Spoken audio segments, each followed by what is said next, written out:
journey into healing, into wellness really began with this commitment to grow our own food, to enrich the soil, to provide for our families and our community. Holy Carabao began from a mother's point of view, a mother's perspective, that nurturing instinct to bring the best healthy food for our children. Kids these days, they think that the vegetables come from the supermarket. We feel that that's a very important thing we want to teach the children. There was a time in 1998 when we traveled to the vegetable centers of Benguet. Every farm we visited was the smell of very odorous scent of chemicals that they've used into their crops. And along the way I was thinking, if these are the things that I'm going to be feeding my children, their health will be compromised in a way. So I decided it's really shameful to be an agriculturist, a farmer at that, and grow poisons, and to have a very unhealthy family.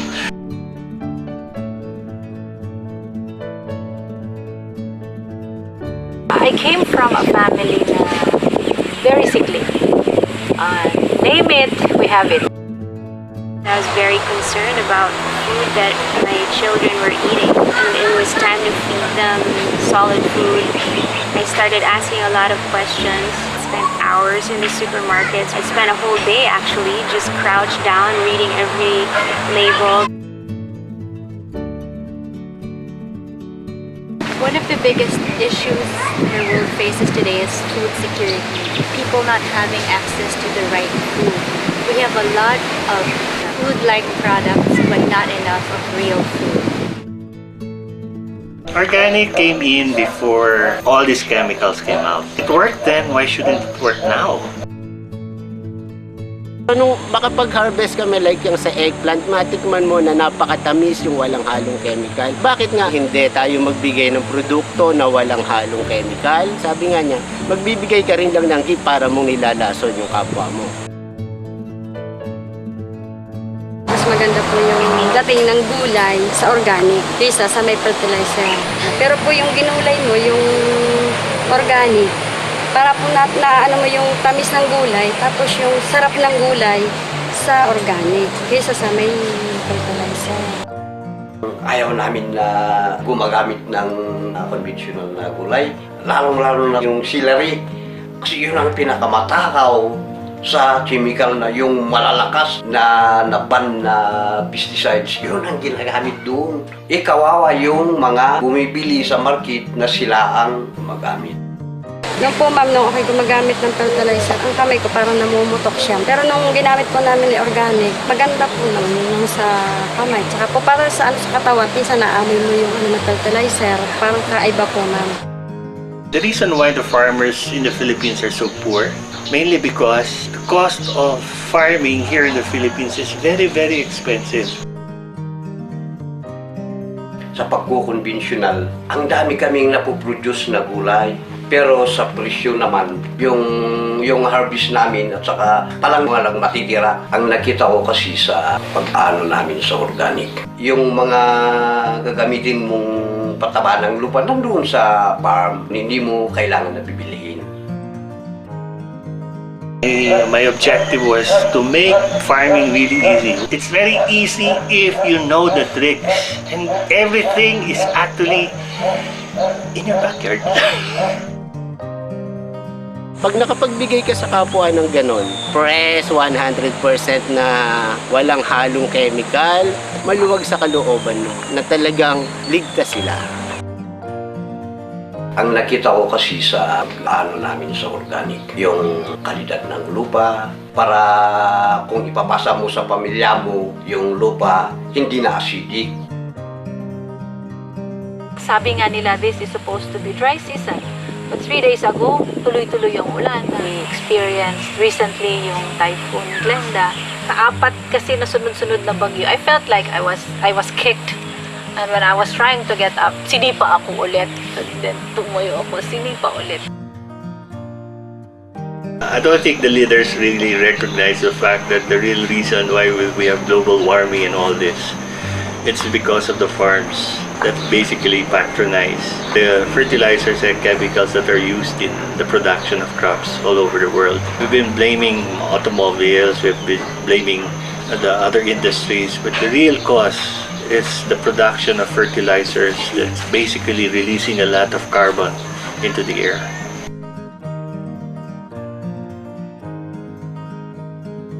We like to go to each farm that we partner with.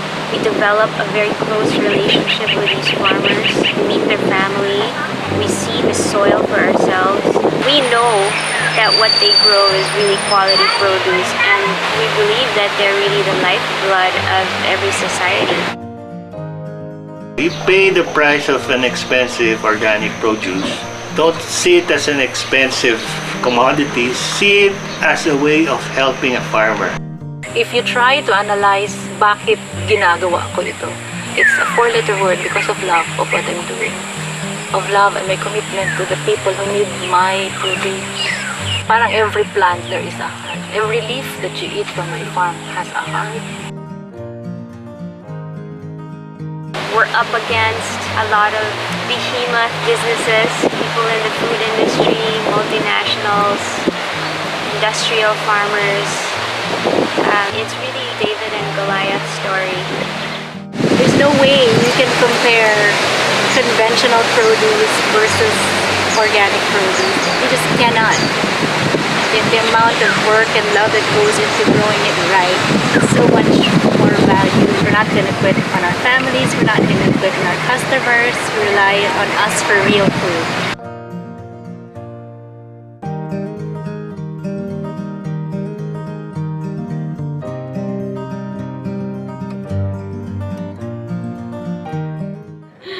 Okay, that was just a short video on Holy Carabao and a few partner farms that we work closely with. We did it to kind of educate our customers because we felt there was still a lot that they didn't know or couldn't connect with to the produce that they were ordering from us. So we did this little video. A short history on Holy Carabao. This 9 years ago, I was heavily devoted to fashion design. I was in a retail business and a life event, major life event. One of my daughters was diagnosed with a supposedly incurable illness, according to modern day medicine, modern day Western medicine.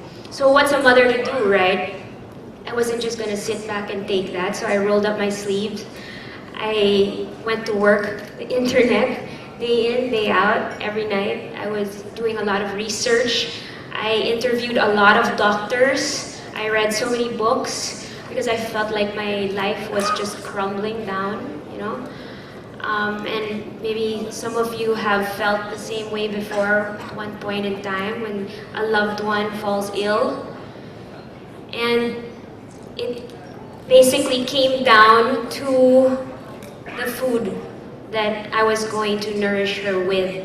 It wasn't what was going to directly cure the illness. I knew that. But it was the foundation that was necessary if there were to be healing, if there was to be any healing to take place. It had to be the very foundation. And so I dove in head first, fashion designer, started planting in my backyard. I hired a gardener.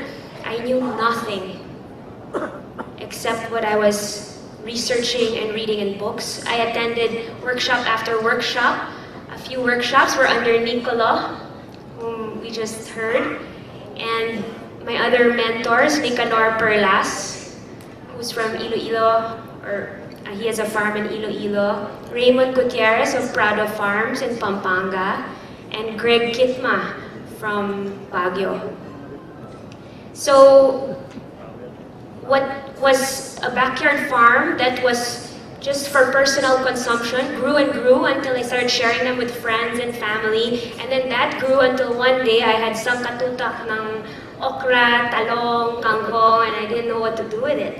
So my husband said, well, maybe it's time to start selling this and distributing it to other people. And that's when we started Holy Carabao officially. And at that time, if I'm not mistaken, we were among the first. We pioneered the door-to-door delivery of organic produce in Metro Manila.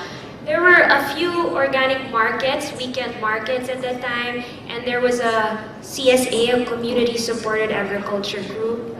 But delivering door-to-door was something that we were among the first to do in Metro Manila.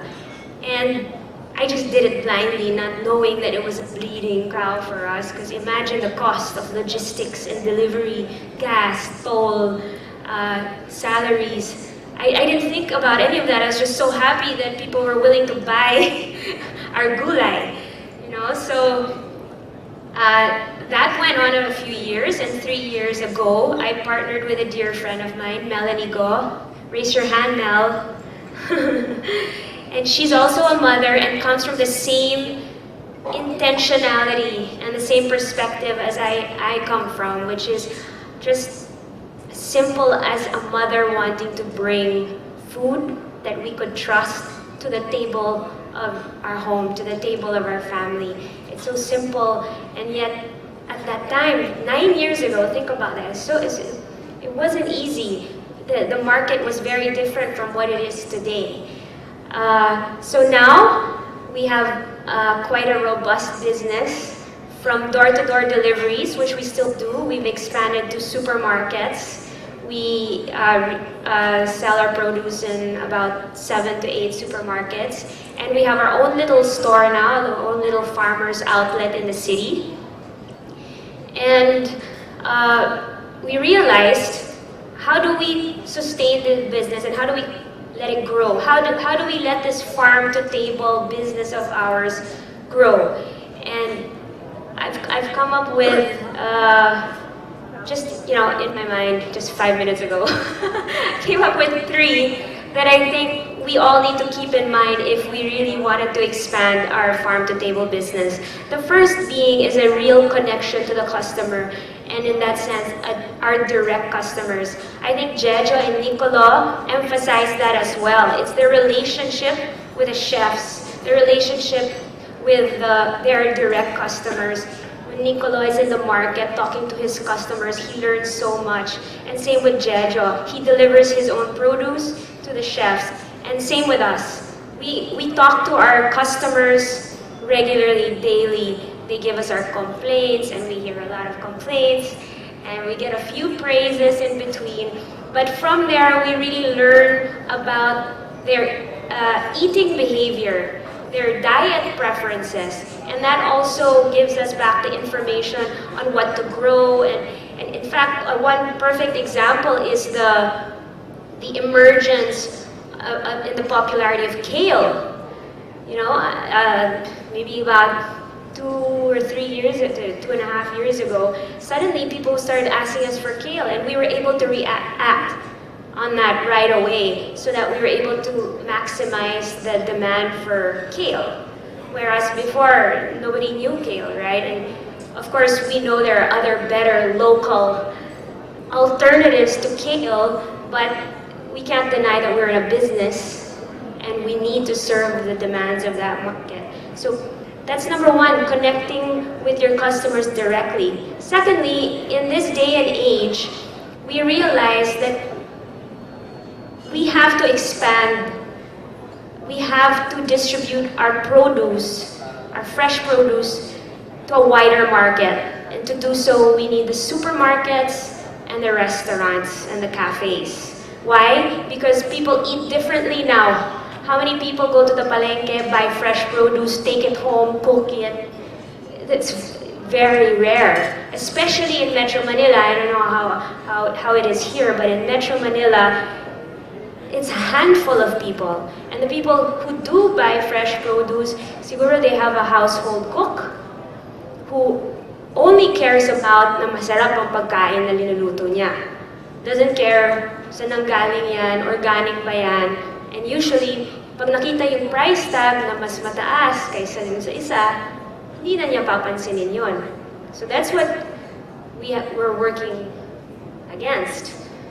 So it's very important to address this trend in eating behavior, and we had to expand into the supermarkets, into the restaurants, because these are the people that buy fresh. It's the chefs. They need fresh food because people eat there. And the chefs even buy from the supermarkets now. Like one of the supermarkets we sell to is SNR, and one of their biggest customers are chefs and restaurants. And number 3, to continue to expand our business is education. Constant education of our customers. And one major factor, and that cannot be discounted, is social media.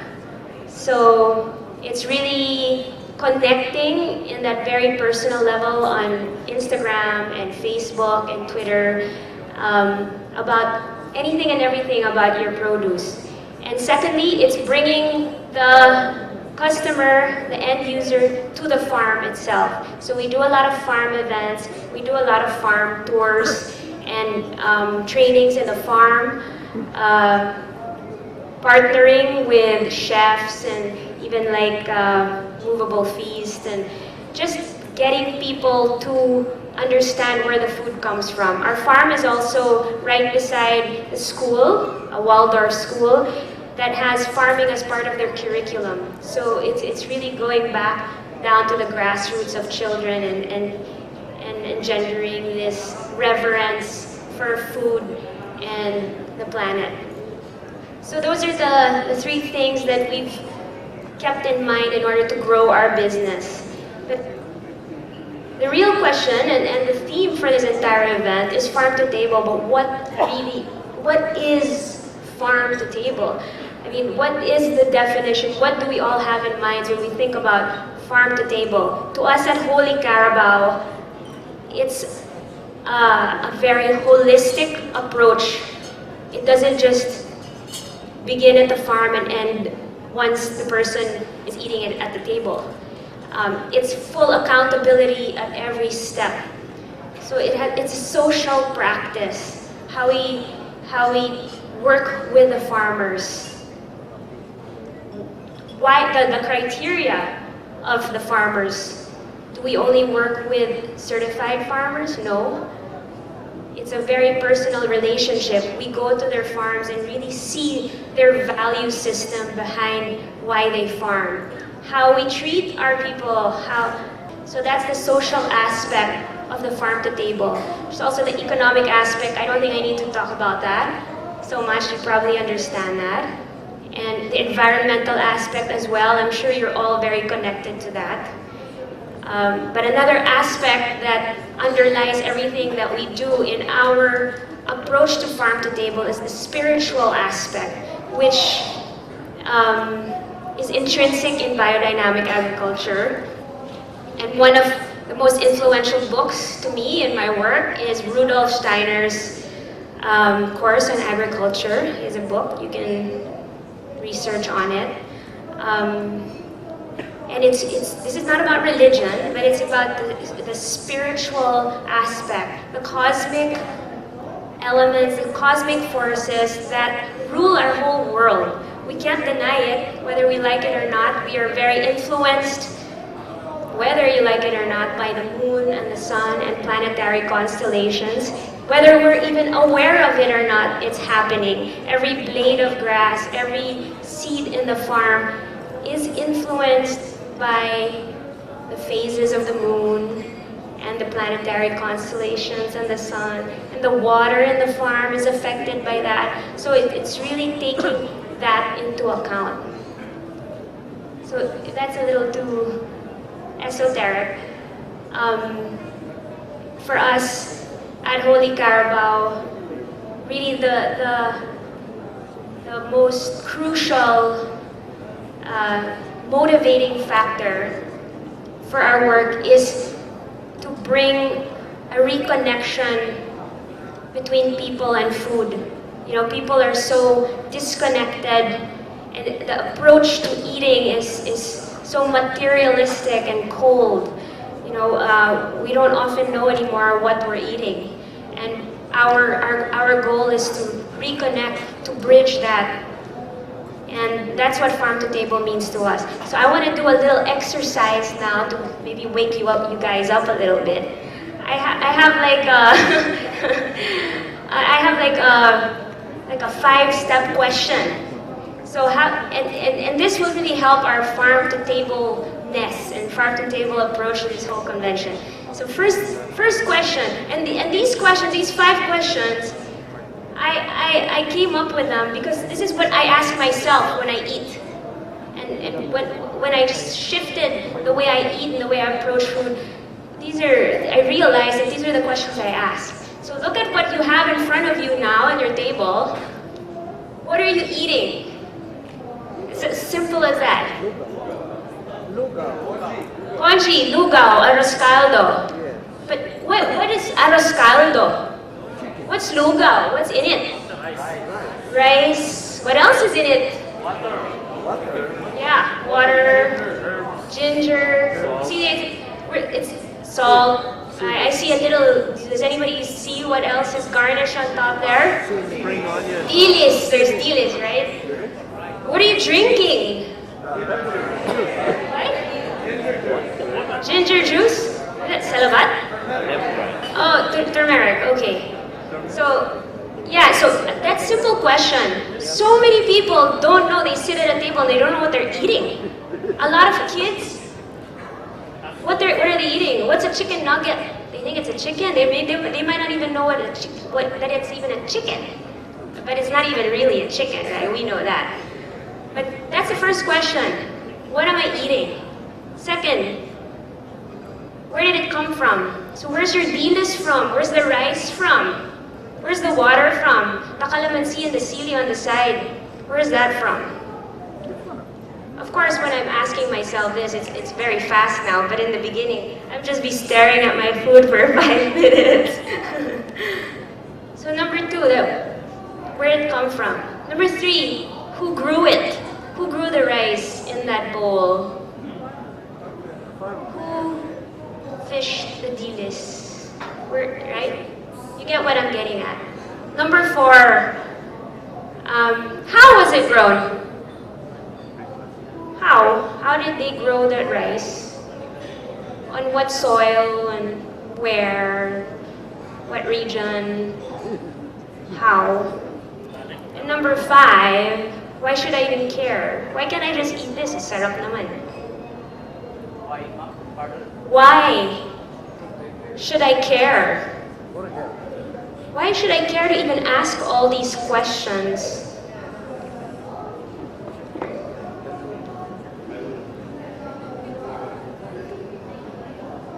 And that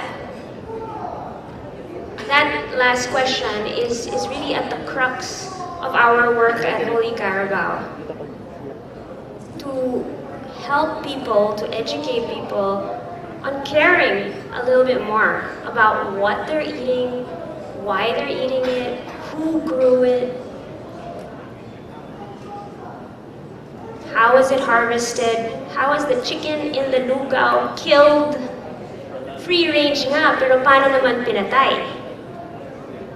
So that is very important to us. Masarap yung bigas, yung kanin, masarap yung kanin, pero ano naman binayad dun sa farmer? So it's really full accountability for the whole process, full traceability. And it all boils down to a simple word, care. And that's our commitment, that's our mission, and that's our vocation at Holy Carabao. And we certainly can't do it ourselves. That's why you're all here. We're all here together, and it's our work together. Thank you.